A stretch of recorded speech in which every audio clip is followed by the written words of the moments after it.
All right, let's take a deep dive, shall we? Into the world of FoundationDB. You send in this research paper, which is super interesting, right? Yeah. And we're going to explore this open source database Yeah. that's used by companies like Apple and Snowflake. Wow. Like, think of it as this, super reliable Right. digital filing cabinet Okay. that can handle tons of information Yeah. without ever losing anything. Right.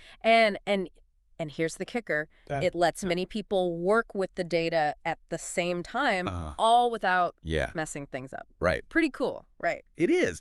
And Yeah. what's fascinating about FoundationDB is that it combines the best of both worlds. Okay. It offers the flexibility of what are called NoSQL systems, Right. which are great for managing different types of data. Okay. But it also provides the rock-solid reliability Yeah. of those traditional SQL databases Gotcha. through something called ACID transactions. Okay, I'm intrigued. Yeah.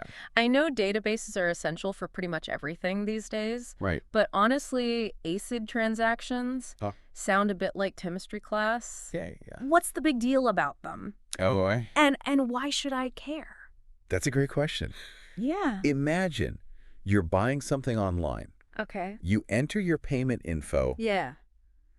hit purchase, and boom, Yeah. your money's gone. Oh, no. But you never get the confirmation email Uh-oh. or the product. That's sad. That's a nightmare scenario Yeah. that ACD transactions Okay. are designed to prevent. Got it. So Yeah. it's like a guarantee that there. everything happens as it should, Yes. or nothing happens at all. Exactly. No half-baked transactions Right. messing things up. Exactly. ACD stands for atomicity, Okay. consistency, Yeah. isolation, Okay. and durability. Okay. It's a fancy way of saying that your data is protected from corruption or loss, Right. even if something goes wrong Okay. in the middle of a process. That makes sense.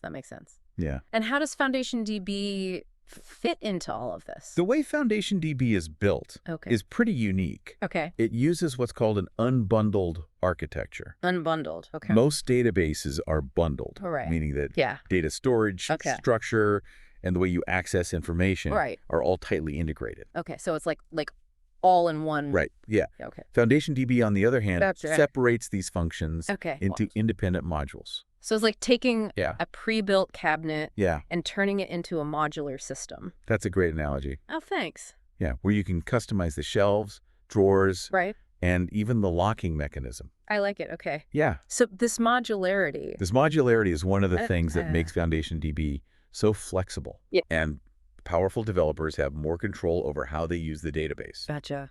and can tailor it to their specific needs. Okay, so we've got this unbundled architecture. Right. And ACD transactions. Yeah. Guaranteeing data reliability. Mm-hmm. What else makes FoundationDB? Well, let's take a closer look at Yeah. how this architecture actually works. Okay. FoundationDB has three main components: Okay. the transaction system, Okay. the log system, Okay. and the storage system. Okay, break that down for me. Think of the transaction system Okay. as the air traffic controller of the database. Okay, I like it. It manages all the updates Okay. and ensures data consistency, Gotcha. making sure everything happens in the right order Right. and no conflicts arise. So like making sure two planes don't try to land on the same runway at the same time. Exactly. Okay, got it. Then we have the log system, Yeah. which acts like a meticulous record keeper. Okay. It logs every single change made to the database, Wow, okay. providing a detailed history for recovery purposes. I guess in a system designed for reliability, you can never be too careful. Absolutely. Yeah, like having a backup of your backup. Absolutely. Right. And finally, there's the storage system, Okay. which is where the actual data lives. Gotcha. It's like the warehouse Yeah. where all the information is stored and retrieved. So each component has its own specific role to play, Precisely. and they all work together seamlessly. And this separation is key Okay. because it allows each component to scale independently, Okay. providing flexibility Gotcha. for different workload demands. So if you have a sudden surge in traffic, Exactly. you can ramp up the power of the transaction system Yes. without necessarily needing to boost the storage capacity. Exactly. It's like having specialized teams Right. for each task Right. working together seamlessly. That's awesome. Yeah. This is fascinating stuff. It seems like the creators of FoundationDB were really thinking outside the box when they designed this system. Yeah. They even built a whole simulation framework That's right. for testing. And it's an incredibly important part of their development process. Okay. They actually simulate Okay. all sorts of failures. Right. From network outages Yeah. to disk crashes Right. to stress test the database Okay. before it's even deployed. It's like they're constantly trying to break the system in a Exactly. controlled environment Right. to find any weak points Exactly. before they become real problems. It's this rigorous testing Yeah. that allows FoundationDB to be so stable Right. and reliable. Yeah.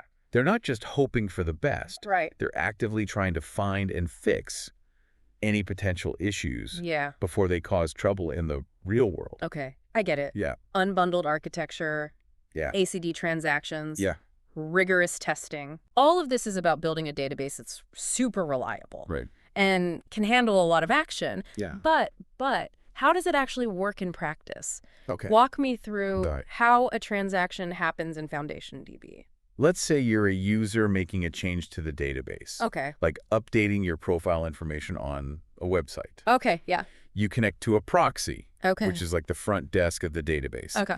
You ask for a read version, Okay. which is essentially a timestamp Okay. that guarantees you're seeing the most up-to-date data. So it's like getting a ticket with your place in line. Exactly. Gotcha. The proxy then checks with the sequencer, Okay. the master timekeeper, Right. to get that read version. Okay. Now, you're free to read data Okay. from the storage servers Yeah. based on that read version. Okay. Any writes or changes you make Uh-huh. are actually buffered locally on your side first. Interesting. So you're building up your changes offline before sending them to the database. Right? Okay. And when you're ready to commit those changes, Yeah. you send them to the proxy. Okay. The proxy then gets a commit version Okay. from the sequencer. Okay. Another timestamp, this time guaranteeing that your changes are applied Okay. after any existing read or commit versions. Right. Then it sends your transaction to the resolvers. Okay. And what do the resolvers do? They're the ones that check for conflicts, Okay. making sure your changes don't clash with anything that's already happened. Gotcha. If everything looks good, Yeah. your transaction goes to the log servers for permanent storage. Oh. So it's like getting your changes officially recorded in the database logbook. You got it. Okay. Once the log servers confirm that your transaction is safely stored, Yeah. the proxy updates its own known committed version Right. and lets the sequencer know about the new commit. Okay. Finally, the proxy tells you Yeah. that your transaction was successful. So there are a lot of moving parts and checks and balances happening behind the scenes to make sure everything is done correctly Exactly. and in the right order. And throughout this entire process, Yeah. the storage servers are constantly pulling the latest updates Right. from the log servers Okay. and applying them to the data they store. So even though the commit happens quickly from the user's perspective, Right. there's a whole lot going on behind the scenes Yeah. to make it all work flawlessly. Yeah, it's a pretty remarkable system, isn't it? Absolutely. Now, you mentioned the log system plays a crucial role in recovery. Right. How does FoundationDB handle failures? This is where things get really interesting. Okay. FoundationDB uses a different approach to recovery Okay. than traditional databases. Okay. Remember how I mentioned that the storage servers Yeah. are constantly pulling updates Right. from the log servers? Yeah. Well, that continuous process Okay. essentially takes care of Okay. what's typically a separate step in recovery called redo log application. So it's like they're always applying the latest changes. Exactly. So there's no need for a separate redo log step during recovery? It makes recovery incredibly efficient. Okay. If a failure occurs, Right. the sequencer immediately starts the recovery process Right. by gathering a new team of proxies, resolvers, and log servers. So it's like assembling a fresh team to take over. Precisely. Okay. The sequencer figures out Yeah. where the last committed transaction was, Okay. which we call the recovery version. So that's the point they need to roll back to You got it. in case some transactions were interrupted by the failure. And here's the brilliant part. Okay. The storage servers simply discard any data changes. Wow. After that recovery version, Okay. no need to read through and reapply any logs. So it's a super streamlined way Exactly. to get back to a consistent state. This is one of the reasons why FoundationDB can recover so quickly, Okay. often in under 5 seconds. That's amazing. Yeah. This is all really impressive. Yeah. We've covered a lot of ground already, Right. from unbundled architecture Yeah. and the transaction process Right. to handling failures Right. and this incredibly efficient recovery system. Uh-huh. But before we move on, I Yeah. want to talk about something else that caught my eye in the research paper. Okay. Georeplication. Ah, yes. Yeah. Georeplication is all about keeping your data safe Okay. and accessible, Okay. even if a whole data center goes offline. Wow. It's crucial for high availability and disaster recovery. Especially with businesses operating globally these days. Absolutely. It's like having a backup plan for your backup plan. Absolutely. Right. And FoundationDB has some clever strategies for georeplication that Yeah. we can dive into next. All right, let's do it. Okay. So let's talk georeplication. Okay. What are these clever strategies you mentioned? FoundationDB handles georeplication in a way Okay. that minimizes Right. those, annoying delays. Right, yeah. That can happen when you're, copying data across different regions. Yeah, okay. It's all about speed and efficiency. Okay, I'm all ears. Okay. How do they pull that off? Imagine you have your main data center Okay. and then a backup data center located far away. Okay. Maybe even on another continent. Right, right. FoundationDB also uses smaller Okay. satellite sites within each region. So it's like a network Exactly. with a central hub and multiple branches. Now, when a user makes a change to the database, Okay. it goes to the main data center first, Right. as you'd expect. Right. But instead of immediately sending that change over to the backup data center, Yeah. which could take time. Right, because of the distance. Because of the distance, yeah. Right. They do something smarter. They found a shortcut. They replicate the change to the nearby satellite sites first.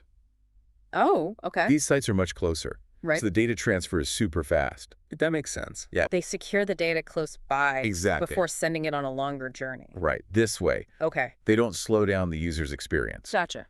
The data is then copied to the backup data center in the background Okay. without holding things up. So it's like a two-step process. Yeah. Fast local replication for immediate safety. Right. And then a slower background replication for disaster recovery. You got it. Okay. And to make this long-distance data transfer even smoother, Okay. they use something called log routers. Log routers, what are those? Think of them as specialized data couriers. Okay. Instead of sending the same data to every single server in the backup data center, Right. the log routers make sure each piece of information is transferred only once Okay. and then distributed locally Gotcha. within the backup region. That's clever. It's like optimizing delivery routes to avoid traffic jams. Exactly. Okay. This saves bandwidth Right. and makes the whole process more efficient. Makes sense. And if the main data center goes down for some reason, Right. the system can quickly switch over to the backup data center. Okay. The log routers in the backup region Okay. grab any missing data from those satellite sites Right. near the main data center, Okay. and boom, Yeah. the backup becomes the new main hub. So it's like a seamless transition of power, Right. ensuring that the data is always accessible. Uh-huh. Now, the paper also mentions these satellite configurations Yeah. play a role in fault tolerance. Yeah. What does that mean exactly? It means you have some flexibility Okay. in how you set up those satellite sites. Right. You can choose to replicate data Uh-huh. to the highest priority satellite Right. for maximum safety, Okay. or to 2 satellites Okay. for even more redundancy. So it's like having a plan B and a plan C. Exactly. Okay. Or if speed is more important, Okay. you can configure things. Yeah. So the change is considered successful. As soon as one of the 2 satellites confirms it received the data. So it's a trade-off between speed and redundancy. You got it. Right. The choice depends on Yeah. the specific needs and priorities Right. of the application. Yeah. This whole geo-replication strategy is quite impressive. Yeah. It seems like they've really thought about every detail Yeah. to ensure data safety and availability without sacrificing performance. They definitely have. Yeah. It shows their commitment Okay. to building a robust and reliable system Right. for mission-critical applications.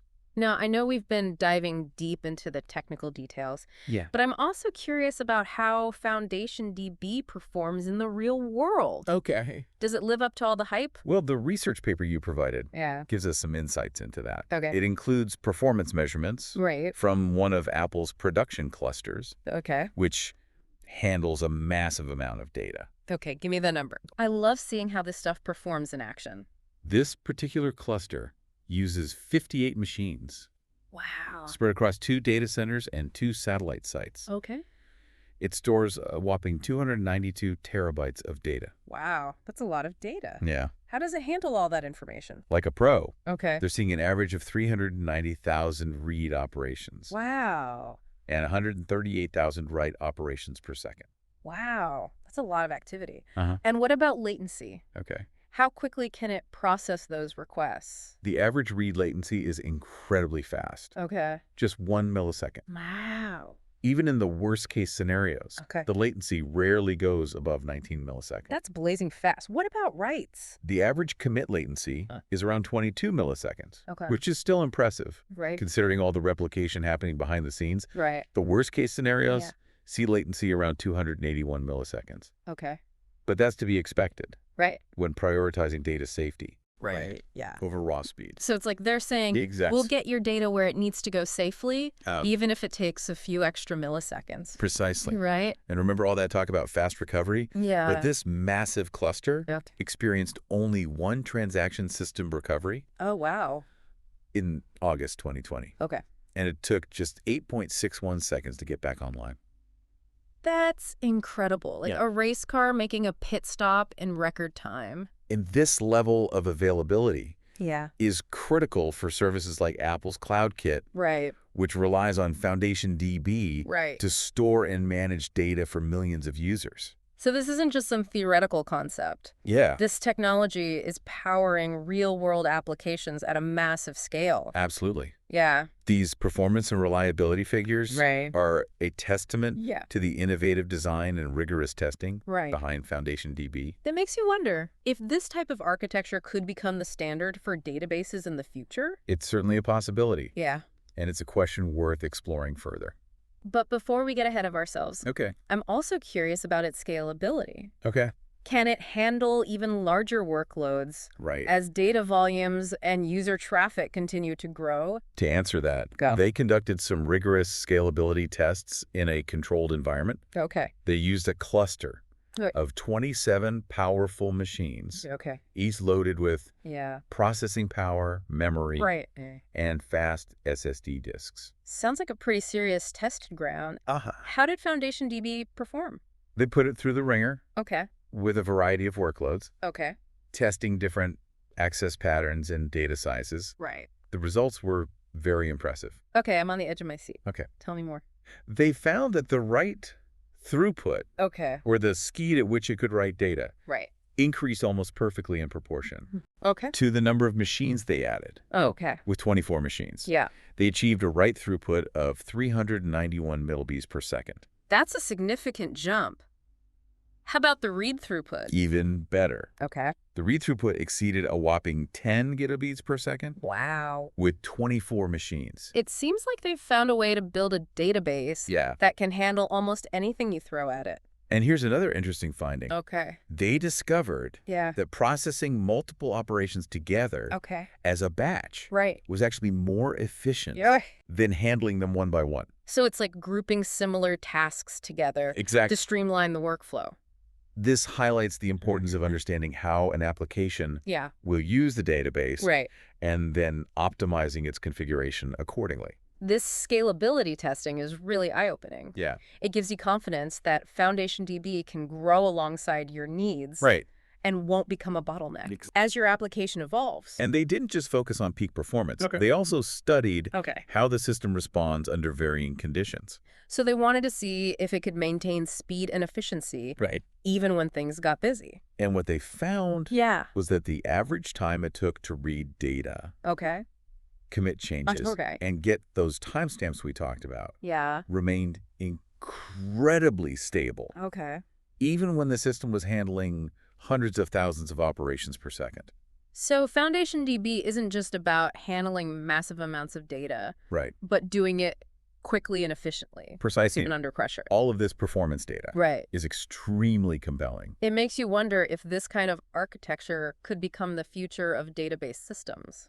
That's a great question. And one worth considering. As we dive into the lessons, the FoundationDB developers learned while creating this groundbreaking system. So we've seen how FoundationDB performs out in the wild, but let's talk about the journey a little bit. What did the developers learn along the way? And why should those lessons matter to Yeah. anyone listening. Well, the developers really emphasize the importance of their divide and conquer approach. That's the whole unbundled architecture we talked about, right? Right. Splitting up the system into those separate modules. They found that breaking things down not only makes the database more flexible, but it also boosts performance. Okay, that makes sense, but how so? Think of it like this. Yeah. Instead of having one giant machine trying to do everything, you have specialized teams working together. Yeah. Each team can focus on their specific task and scale up or down as needed. So you can fine-tune each part based on your needs. Yeah. If you need more storage, beef up the storage team. If you need faster processing, you give the transaction team more resources. Exactly. You can even swap out team members if needed. Oh, okay. Want to try a different storage technology? Yeah. No problem. Yeah. Just switch out the storage module. Right. Without affecting the rest of the system. That's smart. It keeps things adaptable. Yeah. And future-proof. And speaking of future-proofing. Yeah. The developers also highlighted the importance of their simulation testing framework. Yeah, the virtual crash test dummy we talked about earlier. Exactly. Yeah. Sounds like that played a big role in their success. Oh, absolutely. Yeah. It allowed them to develop new features quickly. Without sacrificing reliability. Right. They found that by constantly trying to break the system in a simulated environment, they could uncover those hidden bugs. That would have been nightmares to find in real-world deployments. So it's like they created their own controlled chaos. To make sure the system could handle anything thrown at it. And the beauty of simulations is that you can repeat them exactly, making it much easier to pinpoint the cause of a problem and fix it.